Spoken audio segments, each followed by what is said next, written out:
आज हम देख रहे हैं कि एनटीपीसी इस स्टॉक में भी अच्छी तेजी इस बीच बन रही है। स्टॉक करीब करीब 3% अब ऊपर आ चुका है।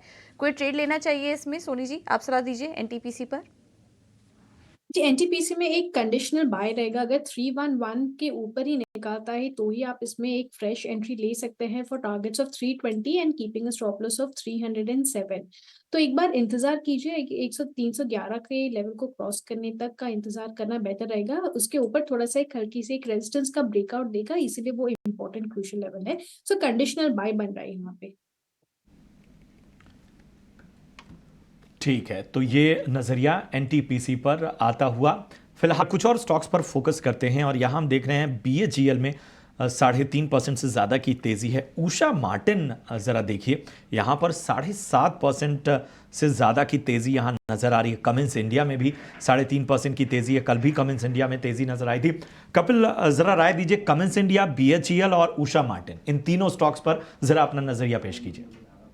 सबसे पहले क्यूमिंस इंडिया की बात करेंगे, क्योंकि मुझे याद है कि जो हमारा डे बिफोर यस्टरडे जहां पे हमने बात कर रहे थे, तो ये अपना एक पिक रहा हुआ था क्यूमिंस इंडिया का। स्टॉक में काफी एक अच्छा सा सपोर्ट लेवल है, उसका ब्रेकआउट है।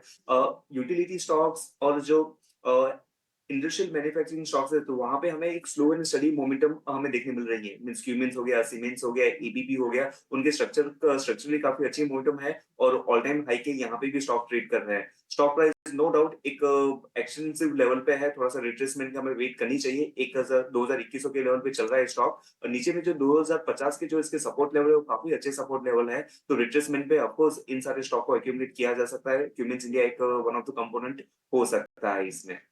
और दूसरा जो स्टॉक आपने बताया था बीएचईएल का बताया हुआ था, तो बीएचईएल अगेन अभी का जो टाइम है, मींस इर्रेस्पेक्टिव ऑफ मार्केट की डायरेक्शंस आपके ऊपर जाते हुए देखने मिले या फिर नीचे आ जाते हुए देखने मिले, जो एक सीपीएसई और पब्लिक सेक्टर एंटरप्राइज का जो एक सेक्टर है, जो यूनिट है, वो काफी कंसिस्टेंटली ऊपर में परफॉर्म कर रहा है। स्टॉक में 196 का जो एक हर्डल था, जो कि लास्ट टाइम हमने 2015 के यहाँ पे का एक टॉप था, तो वहां से हमें काफी शार्प डिक्लाइनिंग मोमेंटम देखने मिली थी। स्टॉक 200 रुपए से 200 के यहाँ पे आ गया था। तो जो 200 रुपए का रेशियो था, तो वो अभी हमें काफी अच्छे तरीके से ऊपर में सस्टेन होते हुए देखने मिल रहा है। तो आपका एक पोजिशनल गेटवे ओपन हो जाता है यहाँ पे।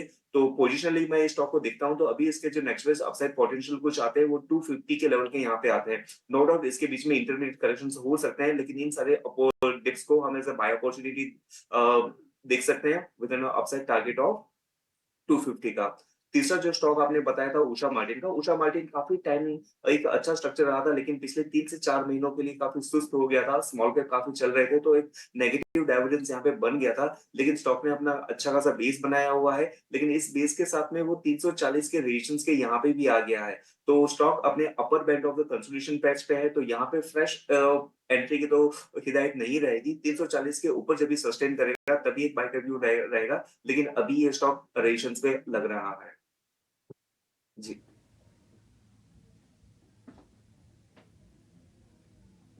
कुछ और भी स्टॉक्स पर नजर रखें तो हम बैंक निफ्टी को हाईलाइट कर रहे थे और इसमें इंडसइंड बैंक में वीकनेस आज सुबह से ही है। 3% नीचे आज कारोबार कर रहा है। नतीजे एसेट क्वालिटी के फ्रंट पर थोड़े कमज़ोर आए हैं।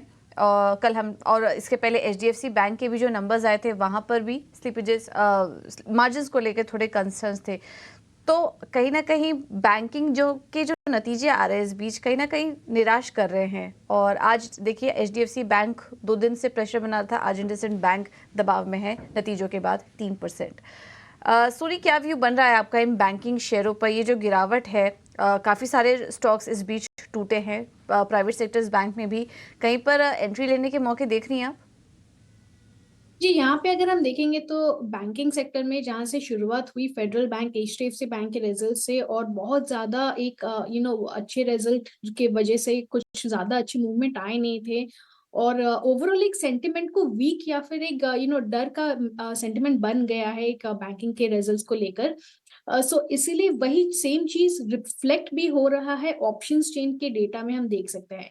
सो बैंक निफ्टी में फिलहाल बैंक निफ्टी इंडेक्स हो गया या फिर entire of the banking stocks में थोड़ा सा भी अवॉइड करने की बेटर सलाह रहेगी। बट एक ही स्टॉक है जो अभी काफी अच्छे से नजर आ रहा है, वो है पीएनबी में 100 की कॉल ऑप्शन में बहुत अग्रेसिव राइटर्स बैठे थे। सो एनी मोमेंट अगर वो 101 के ऊपर क्लोज देता है, शॉर्ट कवरिंग बहुत ही शार्प देखने को मिल सकती है पीएनबी में। कारण यही होगा क्योंकि जैसे वो उसके ऊपर निकालता है, कॉल राइटर्स एग्जिट करेंगे अपने पोजीशन को और मोस्ट लाइकली 105 108 के स्ट्राइक में बैठेंगे। सो यहाँ से जो एक व्यू बनता है पीएनबी स्ट्रक्चरली हो गया या फिर टेक्निकली हो गया या फिर ऑप्शंस डेरिवेटिव डेटा से भी हम देखेंगे। तो करंट लेवल पे 98 का बहुत अच्छा सपोर्ट बन रहा है। सो पीएनबी को आप यहाँ से होल्ड कर सकते हैं, फ्रेश बाय भी कर सकते हैं 105 108 के टारगेट्स के लिए। ठीक है, तो ये नज़रिया इस वक्त तमाम स्टॉक्स पर सोनी जी की तरफ से आता हुआ। चलिए बढ़ते हैं आगे। और महाराष्ट्र के उद्योग मंत्री उदय सावंत ने दावोस में चल रहे वर्ल्ड इकोनॉमिक फोरम के दौरान टाइम्स नेटवर्क के मैनेजिंग एडिटर मिहिर भट्ट से खास बातचीत की। उद्योग मंत्री ने बताया कि फोरम के दौरान राज्य में मौजूद निवेश के अवसरों पर खास बातचीत की गई। आइए आपको दिखाते हैं ये खास बातचीत।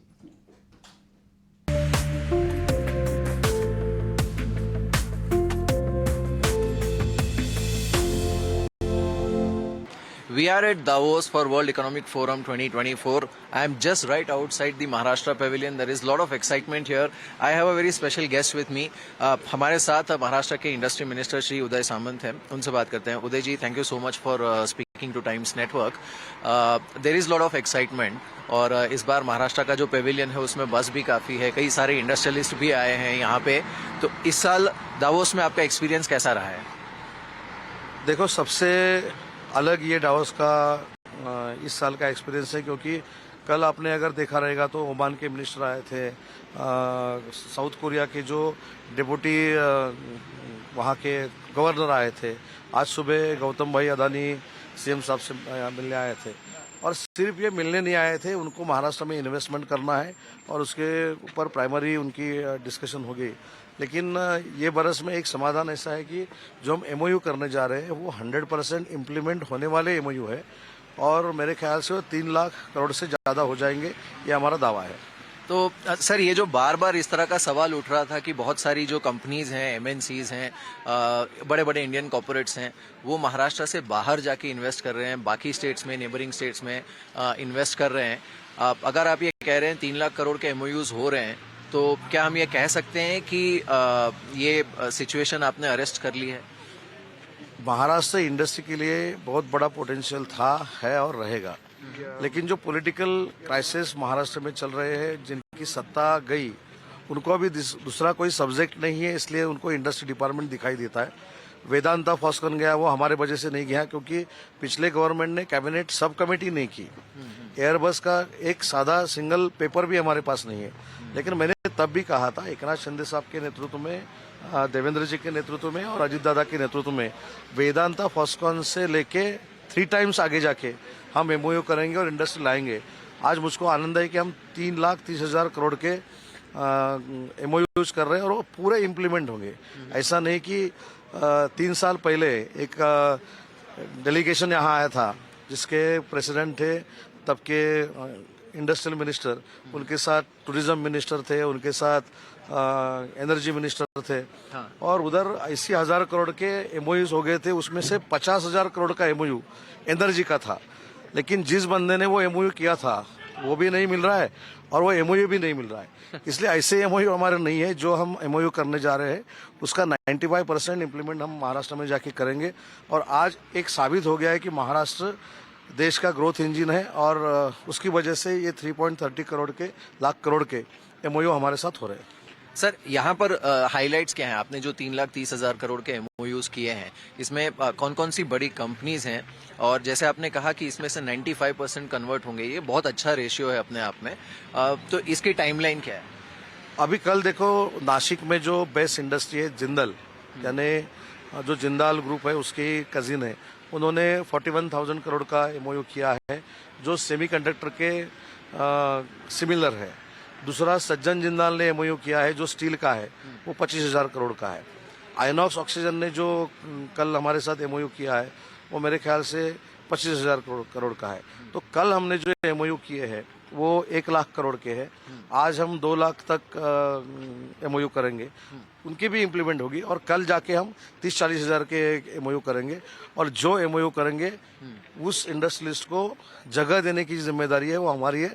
और वो हमने कार्रवाई शुरू भी की है।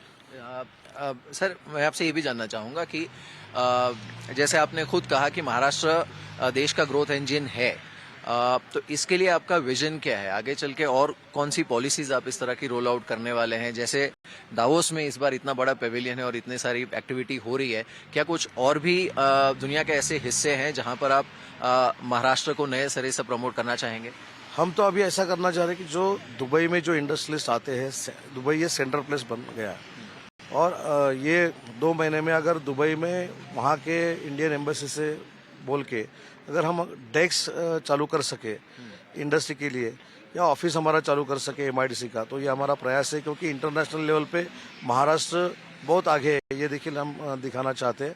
और कल हमने और अच्छा MOU किया है जो इंटरनेशनल लेवल पे गर्जे मराठी करके एक महाराष्ट्रियन लोगों का बहुत बड़ा एक यूनिट है जो स्टार्टअप इंडिया में यानी महाराष्ट्र में जाके शुरू करते हैं, उनके साथ हमने कल MOU किया है। ये इंडस्ट्री का MOU है, और जो कल गर्जे मराठी के साथ हमने जो MOU किया है वो इमोशनल भी MOU है, इसलिए हम इमोशनल भी है। हम महाराष्ट्र भारत का इंडस्ट्री का ग्रोथ इंजन है, और महाराष्ट्र इंडस्ट्री सेक्टर में 1 नंबर पे रहेगा, यह आज साबित हो गया है। बिल्कुल सर, एक आखिरी सवाल आपसे मैं पूछना चाहूँगा, ये जो डबल इंजन ग्रोथ की बात होती है, तो क्या आप ये मानते हैं कि महाराष्ट्र में अभी अच्छे से देखने को मिल रहा है? बिकॉज सेंटर में प्रधानमंत्री मोदी का विजन और स्टेट में आप ये जो नए सिरे से पुश कर रहे हैं इंडस्ट्रीज को, इससे ये वाकई देखने को मिल रहा है स्टेट में? नहीं, पक्का देखने को मिलेगा, क्योंकि डेटा सेंटर पॉलिसी पहली जो सामने लाई वो नरेंद्र मोदी साहब ने पंतप्रधान करके लाई। अभी महाराष्ट्र डेटा सेंटर का हब बनने जा रहा है। अभी पिछले कई दिन पहले जेम्स एंड ज्वेलरी का इधर गया, सूरत में गया, ऐसा किया वैसा किया। आज देखो, आज उनके साथ 50,000 करोड़ का हम MOU कर रहे हैं नवी मुंबई के लिए।